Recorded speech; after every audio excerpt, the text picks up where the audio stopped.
बताना चाहता हूँ कि अगर आप मन बना लिए हो कि हमको यूपीएससी की तैयारी करना है, स्टेट पीसीएस की तैयारी करना है, तो अभी हम एक स्ट्रेटजी बता देंगे और उस स्ट्रेटजी से आप काम कीजिएगा तो कभी आपको हताशा जो है नहीं मिलेगी। हम भी खुद प्रिपरेशन कर रहे हैं यूपीएससी का, बीपीएससी का वगैरह वगैरह बहुत सारे एग्ज़ाम का हम तैयारी करते हैं। तो हम अभी आपको अच्छा से बताएंगे कि किस तरह से आप अगर बिगनर्स हैं, अगर आप 2-3 बार अटेम्प्ट दे चुके हैं या आप अगर जो है फर्स्ट बार दे रहे हैं, तो आप किन किन बातों को ध्यान रखें ताकि आपको सफलता सुनिश्चित हो सके। तो देखिए हम कुछ लिख के लाए हैं, है ना, और उसको हम आपको अच्छा से बताएंगे कि किस तरह से जो है आपको किया करना चाहिए, किन किन बातों को ध्यान रखनी चाहिए। तो सबसे पहली बात देखिए कि आपको एक जो है रूटीन बनाना है, जो है ना, आपको फॉरवर्ड प्लानिंग जो है आपको कर लेना है ना। दिनचर्या जैसे होता है, भविष्य की परियोजना जिस तरह से लोग करते हैं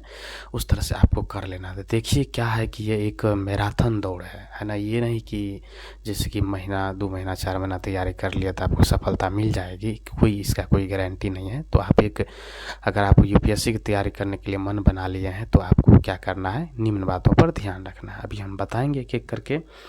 देखिए, to crack the UPSC exam in 1 year, है ना, you will need a strong strategy, है ना, डेडिकेशन एंड हार्ड वर्क।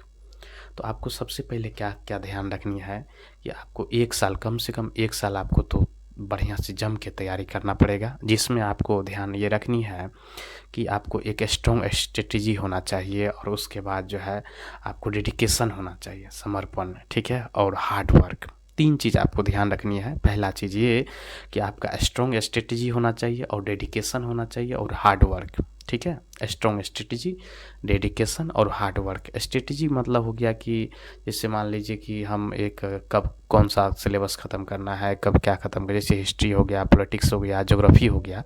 तो आप एक रोड मैप बना लीजिए कि कितने समय हमको इसको देना है, कितने समय देना है ज्योग्राफी को, कितने समय देना है हिस्ट्री को, कितने समय देना है हमको पॉलिटिक्स को, ठीक है ना।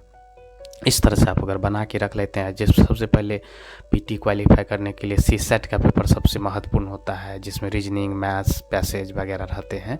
तो इनका भी आप एक जो है अच्छा से जो है स्ट्रेटजी बना लें।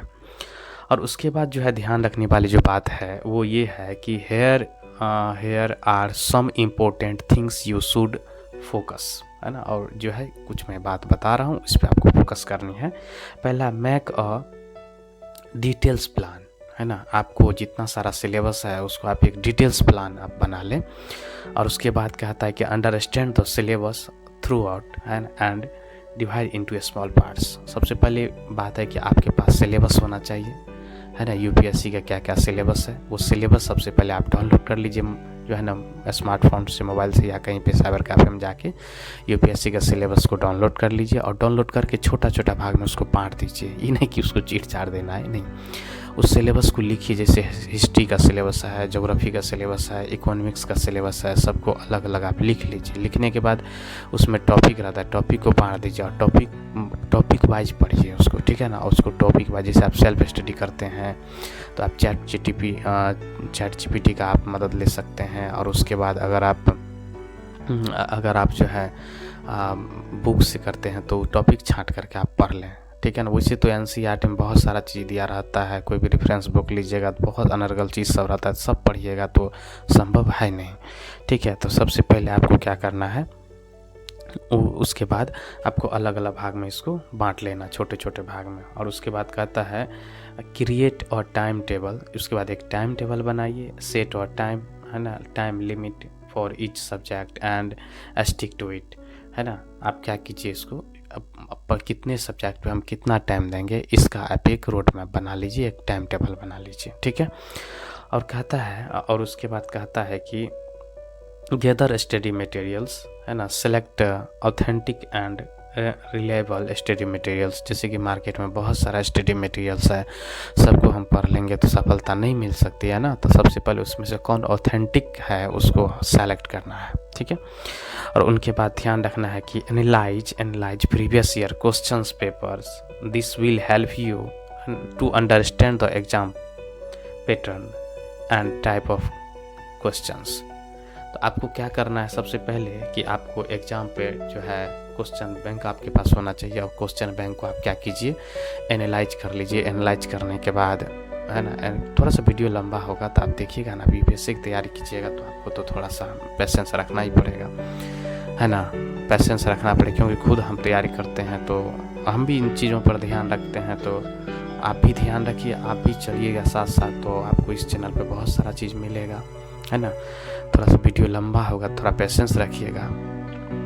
एक भाई होने के नाते हम आपको बता रहे हैं। क्वेश्चन बैंक ले लीजिए, और क्वेश्चन बैंक ले करके आप उसको क्या कीजिए, है ना, उसको देखिए कि क्वेश्चन किस तरह से पूछा जाता है, क्या पूछा जाता है। उसके बाद जो है आप उस क्वेश्चन बैंक में, है ना, ध्यान रखिएगा ना, सब कुछ को देखिएगा, सब सब्जेक्ट को देखिएगा तो आपको थोड़ा सा आइडिया हो जाएगा। मेरे पास क्वेश्चन बैंक है, हम आपको अगर दिखा देंगे अगले वीडियो में, ठीक है ना। मेरे पास टोटल मटेरियल्स है, हम दिखा देंगे किस तरह से क्या करना है। मेरे साथ बने रहिएगा तो आपको सब कुछ हम जानकारी देंगे। और उसके बाद आप ध्यान ये रखिए, स्टडी रेगुलरली, आप प्रत्येक दिन पढ़ाई कीजिए। रीड द न्यूज़पेपर रेगुलरली, आप न्यूज़पेपर को प्रतिदिन पढ़िए। और उसके बाद क्या कीजिए, मैगजीन पढ़िए, है ना, प्रत्येक दिन, है ना। Playing special authentic to the, है ना, एडिटोरियल पेज। न्यूज़पेपर पढ़िए, और न्यूज़पेपर में एडिटोरियल का पेज होता है ना, संपादकीय, उसको भी आप थोड़ा बढ़िया से पढ़िए और एनालाइज करके पढ़िए। मैक नोट्स, उसके बाद नोट्स बनाइए। जो आप पढ़े उसको तो एक रफ नोट्स होता है, नोट्स बना लीजिए। और उसके बाद note down the importance points, है ना, specially for the current affairs, है ना। करंट अफेयर्स का जो इम्पोर्टेंट पॉइंट सब होता है, जो घटना होगी, है ना, जो सब होता है, टोटल को आपको क्या करना है, नोट्स कर लेना है। मैक अमेंडमेंट्स को आप नोट्स कर लीजिएगा। Revise the study materials regularly, अब इसको जो है नोट्स करके आप जो है प्रत्येक दिन क्या कीजिए, उसको रिवाइज कीजिए।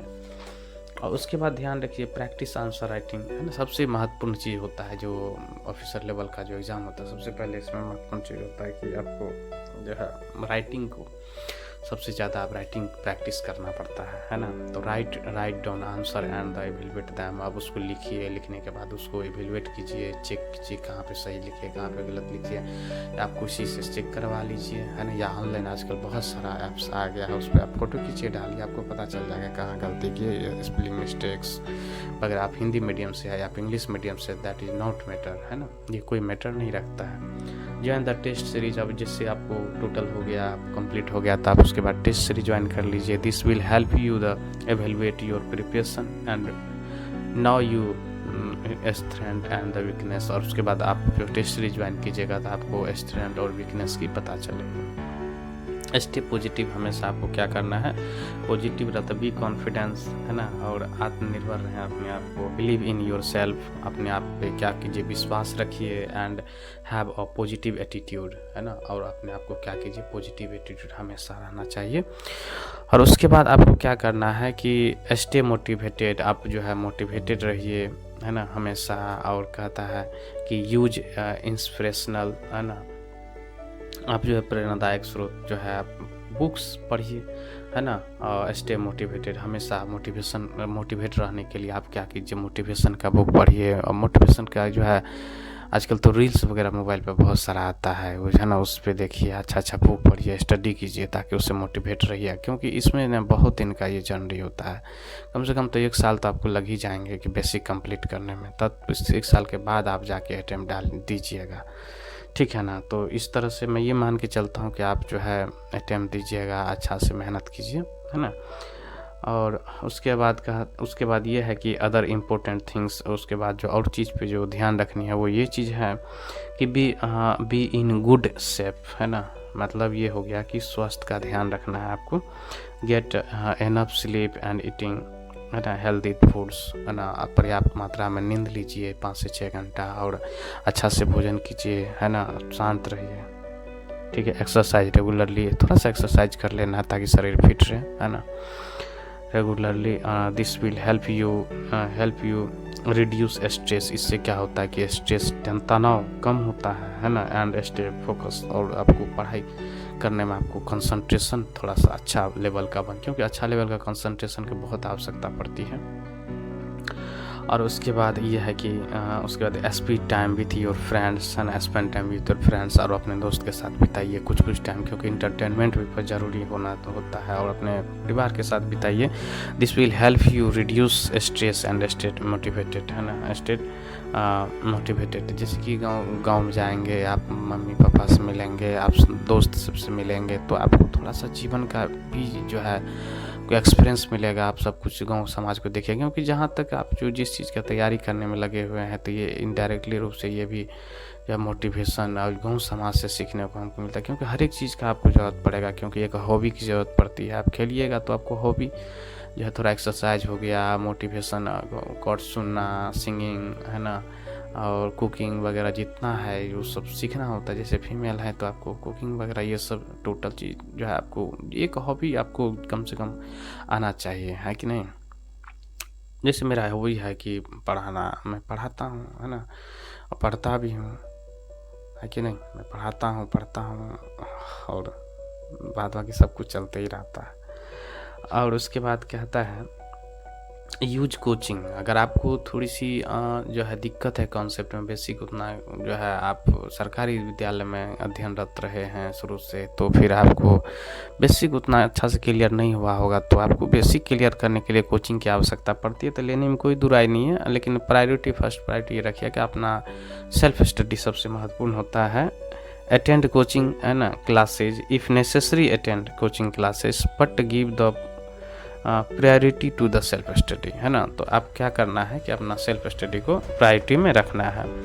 यूज ऑनलाइन रिसोर्सेज रख लीजिए, वेबसाइट है, वीडियो है वगैरह, इस सब पे ध्यान रखिए। Select in the optional subject, और सबसे मेन चीज़ है यूपीएससी में ऑप्शनल सब्जेक्ट सेलेक्ट करना, ठीक है। तो ऑप्शनल सेलेक्ट सब्जेक्ट आगे आप प्रिपरेशन कीजिए, स्ट्रेटेजी बनाइए, आगे से ऑप्शनल सब्जेक्ट के लिए मैं बताऊंगा। कमेंट्स कीजिएगा कि आप कौन सा आपका ग्रेजुएशन में कौन सा सब्जेक्ट रहे हैं, और उसके बाद ऑप्शनल सब्जेक्ट आप क्या रखिएगा, है ना, इस तरह से बताइएगा तो मैं बताऊंगा आपको वीडियो में, ठीक है। कमेंट्स कीजिएगा तो हम बताएंगे, ठीक है। Select optional subject as per your interested in ability. आपको जिस सब्जेक्ट पढ़ने में थोड़ा सा अच्छा लगे तो उस सब्जेक्ट के बारे में बताइएगा तो मैं बताऊंगा। Focus on preparing on the optional subject, focus होकर के पढ़ना है, ठीक है। बता दूंगा कितना का पूछता है आगे। Pay attention to the current affairs, है ना, करंट अफेयर्स को जोड़ करके पढ़ना है। जिसको जैसे मान लीजिए आप हिस्ट्री रखिएगा ऑप्शनल में, तो हिस्ट्री क्योंकि नया इशू से पूछ देता है ना, वर्तमान इशू से पूछ देता है। जिस तरह से बहुत सारा चीज़ है कि देश विदेश का संबंध वगैरह 9-17 इधर उधर पूछ देता है, तो आपको इसमें करंट अफेयर्स अपडेट करके आपको बताना पड़ेगा। Read newspaper regularly, attend the affairs, read magazines like PIB Yojana and Kurukshetra वगैरह वगैरह। मैं आगे बताऊँगा क्या सब करना है। Make notes and the current affairs का नोट्स बनाइए। Qualities required the success, discipline चाहिए आप में, discipline to the study regularly, discipline आप में होना चाहिए। पैसेंस होना चाहिए आपको, है ना, डिटर्मिनेशन होना चाहिए, है ना। उसके बाद क्या है, डिटर्मिनेशन के बाद आपको सेल्फ मोटिवेटेड होना चाहिए। Have you ability to motivate yourself, है ना। और analyzing previous year questions paper, जैसे ऑप्शनल का जो है पूछा गया तो उसको प्रिपेयर करना है। This will help you to understand the example preparation difficulty level, identify the weakness and work on them by using the attention these things you can necessary you to the changes of passing UPSC exam in 1 year. तो ठीक है, देखिए हम बहुत सारा बात कर लिए, अब हम आपको बताते क्या एग्जैक्टली क्या करना है। सबसे पहले आप 6 to 12 का NCERT जो होता है ना, साइंस का पोर्शन जो है 6 से लेकर 10 तक आप कंप्लीट कर लीजिएगा। फिजिक्स, केमिस्ट्री, बायोलॉजी, और जो है आप 6 to 12 का जो हिस्ट्री पोर्शन कर लीजिएगा, ज्योग्राफी कर लीजिएगा, इकोनॉमिक्स पोर्शन कर लीजिएगा, ठीक है। मेरे पास बुक सब है, हम करवा देंगे इस चैनल पे सब कुछ, है ना। तो टेंशन लेने की कोई आवश्यकता नहीं, मैं भी करूँगा और आप लोग भी कीजिएगा अच्छा से। और उसके बाद आप क्या करिएगा, हमेशा ध्यान रखिएगा कि ये एक बहुत बड़ा मैराथन है, क्योंकि इसमें कुछ 100-150 सीट रहते हैं IAS पोस्ट का, बाद बाकी 1000 सीट रहता है। तो इसमें आपको धैर्य रखना है। ज़रूर आप जो है अटेम्प्ट है, आप मेहनत कीजिएगा तो ज़रूर कर लीजिएगा, क्योंकि बहुत अच्छा जॉब्स है, बहुत अच्छा है। जॉब्स नहीं कहा जाए, लोग तो 2-2 करोड़ का जो है पैकेज छोड़ कर के इस फील्ड में आते हैं, तो उसका लिए कोई टेंशन नहीं है। आप बैकअप भी प्लानिंग रखिए, आप मेहनत भी कीजिए, अदर्स एग्ज़ाम का भी दीजिए, लेकिन आप UPSC की ज़रूर ट्राई कीजिए, ठीक है। ठीक है, बहुत अच्छा है ना, इतना देर समय देने के लिए, आप इतना देर सुनने के लिए थैंक यू। तो इसी तरह से इस वीडियो पे बने रहिए। आप नए हैं तो लाइक कीजिए, सब्सक्राइब कीजिए, शेयर कीजिए। सब कुछ आपको इस चैनल पे मैं बताऊंगा। अच्छा से अपना लोग एक साथ रहेंगे और अच्छा से प्रिपेयर करेंगे। जय हिंद, वंदे मातरम, बाय।